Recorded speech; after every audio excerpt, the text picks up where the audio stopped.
This phone na the Vivo Y53s when Vivo released on June 9, 2021. The phone dey use 5G network, 64 megapixel back camera, 256 gig storage space and 5000 mAh battery capacity. The phone makes sense. E come in 3 fine colors: black, blue and silver. For this video, I go unbox the blue color of this phone with the 128 gig storage space variant. I go show you the body of the phone all round. I'll come on the phone and check the main specifications and features when they inside the phone. After that one, na the camera I go review.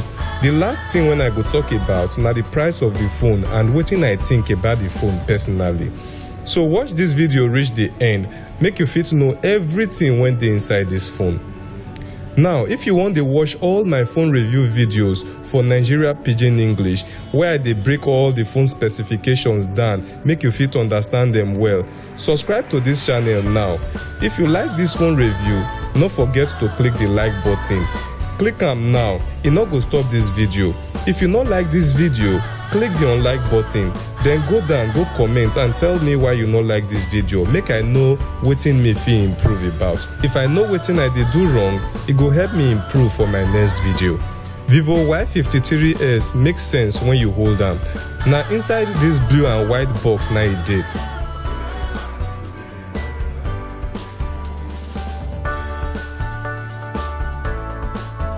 Inside the box, you go see another blue box when carry the back pouch. E dey transparent and flexible.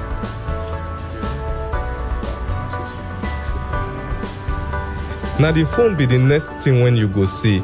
The phone get style, especially the way dem design the back.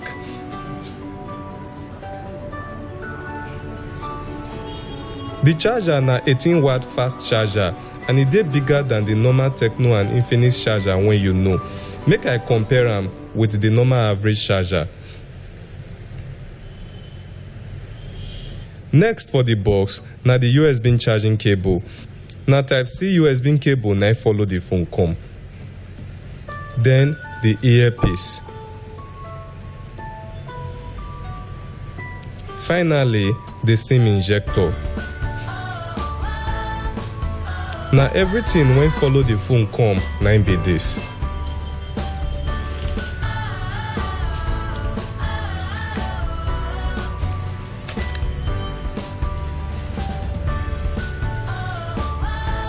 The display of the phone na IPS LCD and the resolution na 1080 by 2408 pixel. The front camera na 8 megapixel for wide angle selfie. On top the front camera na the earpiece.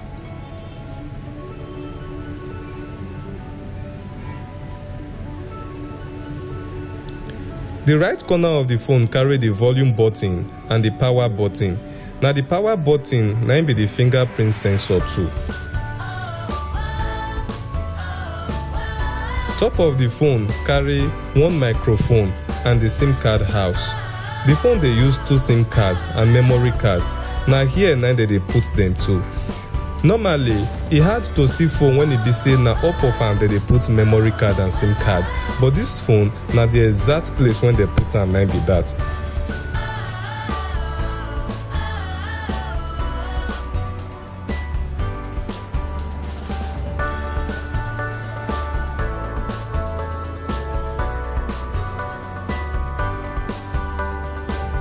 The left corner of the phone dey empty, nothing dey there.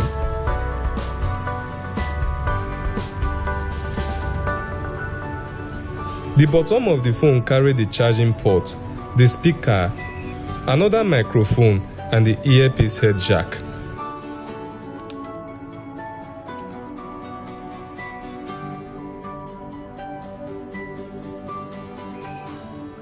For the back, na 3 cameras dey here. The main camera na 64 megapixel and the remaining 2 cameras na 2 megapixel. The back carry flashlight too, plus the Vivo branding.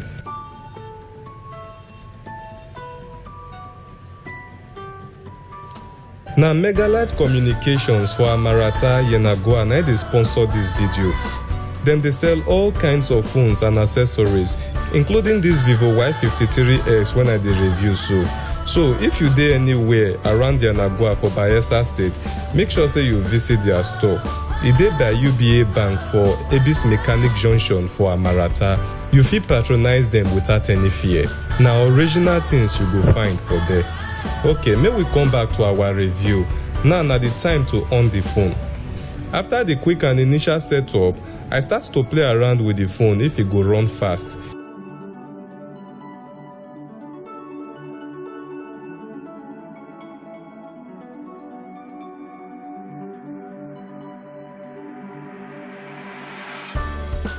I dey satisfied with the speed and the performance.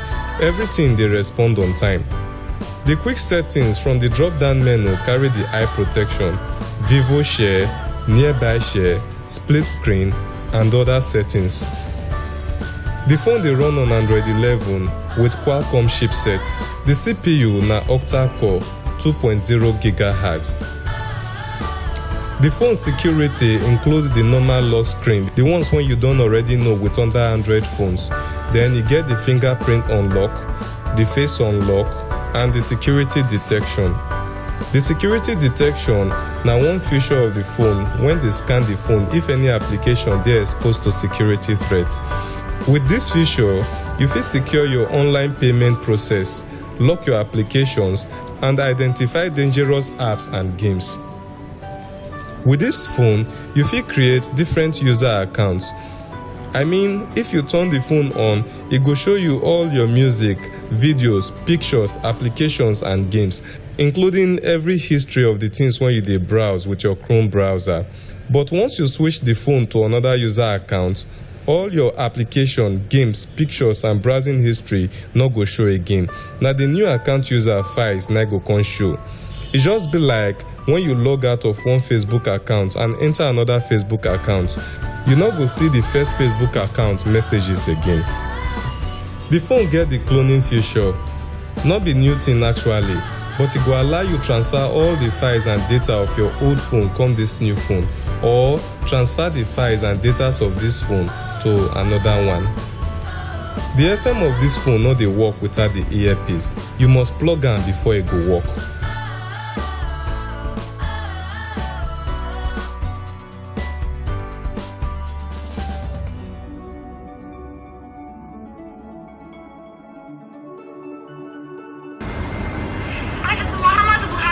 Administration will do everything within its powers to ensure that financiers of the various secessionist leaders in the country are dealt. The market fine for everyone to trade. The camera of the phone dey try. E dey pick small details. E get fine color. I think my only problem na for am to control brightness.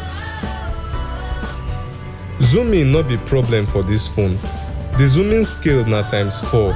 But e dey zoom far pass some phones wey get ×8 zooming scale. Both the front and the back camera dey very okay for my eye and dem pass my camera test.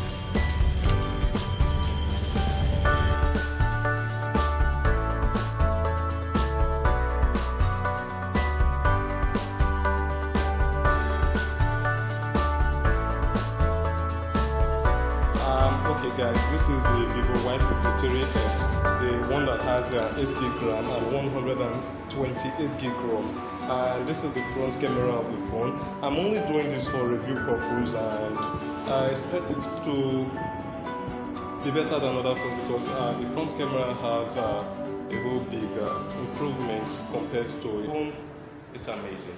Well, let's see if I turn it like this and see what I will get. It's still fine, still okay. It's wonderful. I think I like the front camera of this one.